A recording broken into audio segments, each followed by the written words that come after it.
It's getting very rubbery on the stick. I can move it all over the place. The plane is uncomfortable. The attitude of the plane is uncomfortable. Hi, well, I'm Steve. Welcome to episode 6 in our Flying Jabiru series, and today I'm demonstrating power off stalls.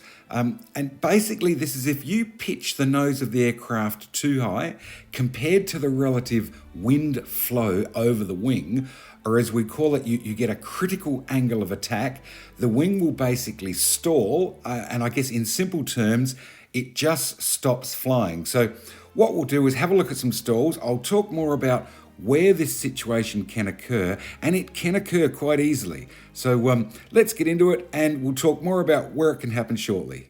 Well, we're heading off now to do a few stalls. 3,500 feet, that's my preferred altitude if we're going to be doing stalls.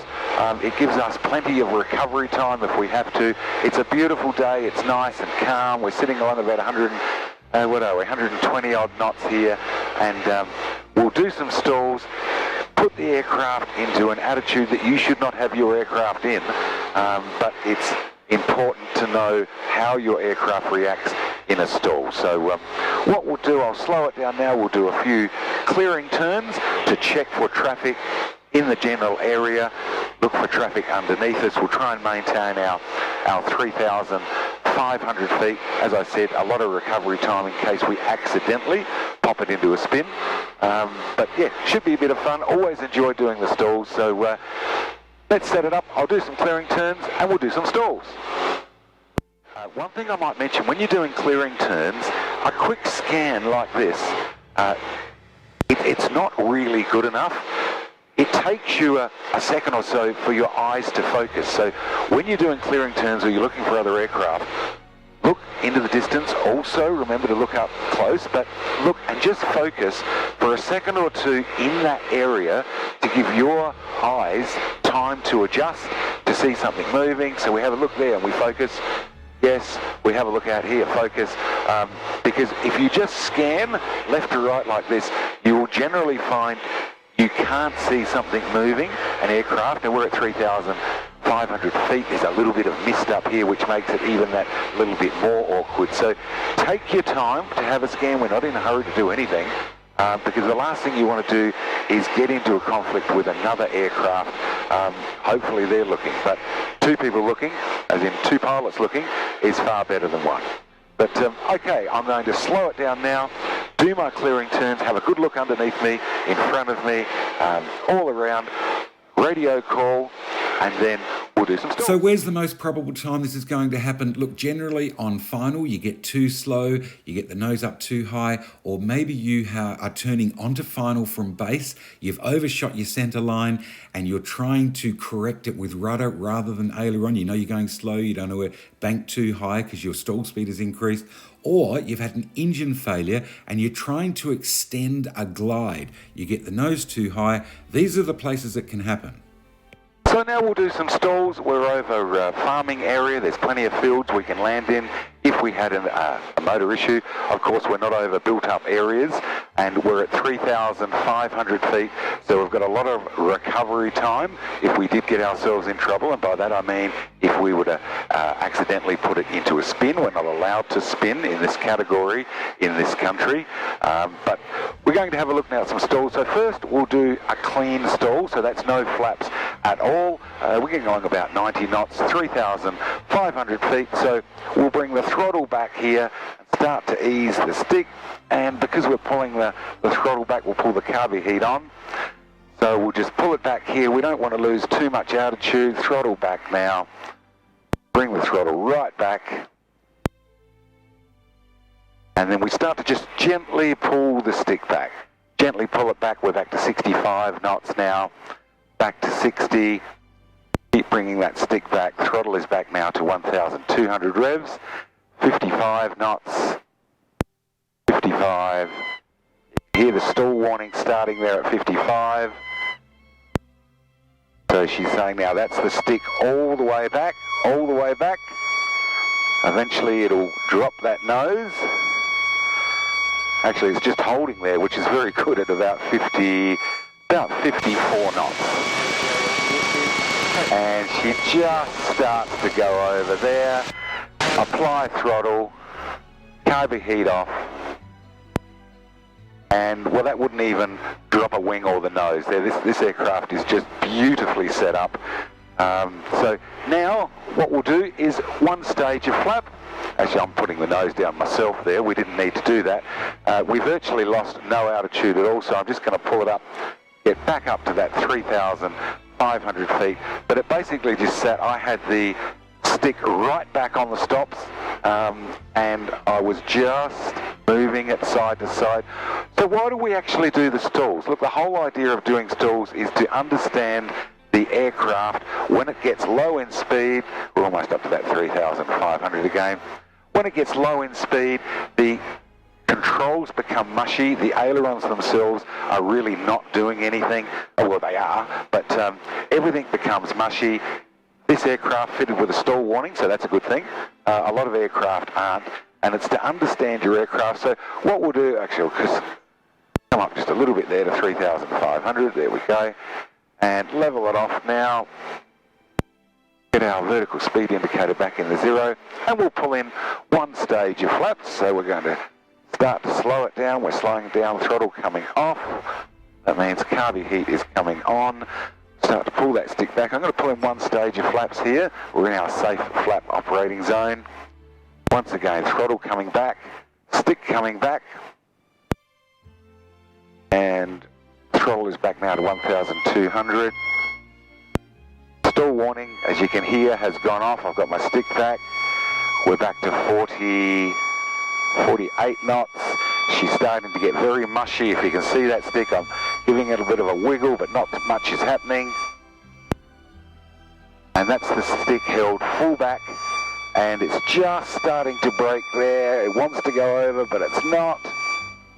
At 48 knots. So we'll lower that again. And we didn't even lose 100 feet there. We didn't even lose 100 feet. Carby heat off. Pop those flaps off again. So, yeah, she didn't even want to drop her nose over that time. So what we'll do, we'll try it one more time. Let's bring that back to, we lost about 100 feet while I was talking. But let's pop it back up to 3,500, which we've done. And we'll do another clearing check and a turn. And it's important when you're doing this sort of thing. I've actually done a radio call announcing the area and what I'm doing. But it is important to keep a visual out. You can have a look. And a good way to do that is just to pop the aircraft around. We'll have a look to the left. There's nothing there. Is to pop the aircraft around and just have a quick look out to the left-hand side of the aircraft. Check there's no one below you. Which there is not. Actually, there's a new runway. I just noticed down there. There's always a new runway going in somewhere out here, so that's a handy thing to know. So we'll bring it back now onto our northerly heading. Actually, a bit over northerly. We'll come through. I guess we want to keep fields in sight that we can land on. There's another runway being put in just out here. Gee, there's so many runways around now compared to the old days. Okay, so we've set her up again on, where are we? Just about a northerly heading, 0. And this time we're going to give it a go with full flap. So throttle comes back, carby heat comes on. We're back into that safe flap operating zone. One stage of flap is on. We know what happens there. We can now comfortably pull in the second stage of flap, bring that throttle back. Bring that throttle back to 1,200 revs again. Full flap is in. Stick is back. Stick all the way back. We're back to about 44 knots. She hasn't gone over yet. It's getting very rubbery on the stick. I can move it all over the place. The plane is uncomfortable. The attitude of the plane is uncomfortable. It's not a good scenario. And there goes the nose just dropping over then. Apply throttle. Bring those flaps back to half. Out of the flap operating zone. Carby heat off. In this aircraft, with the carby heat on, it does deter your power just a fraction, but not a huge amount. the way the carby heat is set up on this, you can apply full throttle with the carby heat on. On my old aircraft, if you pulled carby heat on, you only got about 75% power if you apply full throttle. This one's more like about 95%, so it's very good. So there you go. That's the Jabiru in a stall. Stick all the way back. I couldn't get it back any further.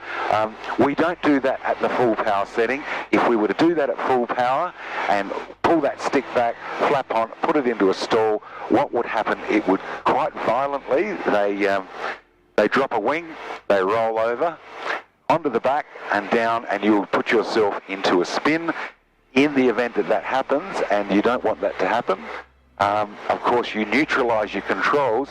If you try and correct a spin with aileron, and you try and correct it with aileron, the inner wing, the stalled wing, so whichever way you're turning, if you're turning left or you're turning right, if you use aileron, it will actually increase the stall in that wing. It won't start flying because you've increased the drag on that wing. Neutralise your stick. If we're spinning to the left, we would apply full right rudder. If we're spinning to the right, we would apply full left rudder. No throttle at all. So the aircraft is coming down, it's turning like so, opposite rudder, neutral stick. When the spin stops, then just gently, you're not ripping the stick back, you gently pull it out of the dive that you are now in. You're in a dive, it stopped spinning. You're in a dive, stick just gently back, but I can't show you that that process on camera because it's not allowed under this category in this country, as I mentioned. And I might just throw into our conversation here that the whole idea of stalls is not to show you how to stall an aircraft, but rather to feel the signs of a stall approaching. That's what the whole instructional thing is about. This aircraft is very benign. Some of my others are far more spirited when they stall. And this is what the instructor is trying to get you. So you start to sense a stall coming. You can feel that wind separating. You get the buffeting off of the wings and you can correct it before you get into trouble. Your instructor at your flying school is doing this every day of the week. And for the correct information, don't take your information from armchair pilots.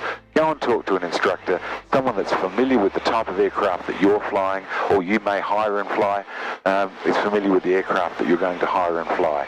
Flying is a wonderful, wonderful thing to do, but you do need to stay compliant, and when you're getting information from people, you need to get it from those that are doing it all the time.